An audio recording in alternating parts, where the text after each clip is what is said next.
செல்லம் ரொம்ப கொடுத்ததால வறுமை தெரியவில்லை. உலகத்தை நாம் புரிஞ்சுக்கிட வழியும் தெரியவில்லை. பெத்தவங்க போன பின்தான் வாழ்க்கை புரிஞ்சுச்சு. உங்க அம்மா வந்த பின்தான் பொறுப்பு வந்துச்சு. உங்களை பெத்ததே சந்தோஷம், உங்களை பெத்ததே சந்தோஷம். மக்களை பெத்ததே சந்தோஷம், என் மக்களை பெத்ததே சந்தோஷம்.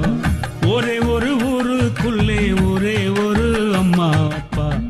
ஒத்த புள்ள பெத்தாங்களே அது யாரு உங்க அப்பா. பொத்தி பொத்தி வளர்த்தாங்க பாசத்தை காட்டி. நிலா வாங்கி தரே நாங்க சாதத்தை ஊட்டி. செல்லம் ரொம்ப கொடுத்ததால வறுமை தெரியவில்லை. உலகத்தை நாம் புரிஞ்சுக்கிட வழியும் தெரியவில்லை. பெத்தவங்க போன பின்தான் வாழ்க்கை புரிஞ்சுச்சு.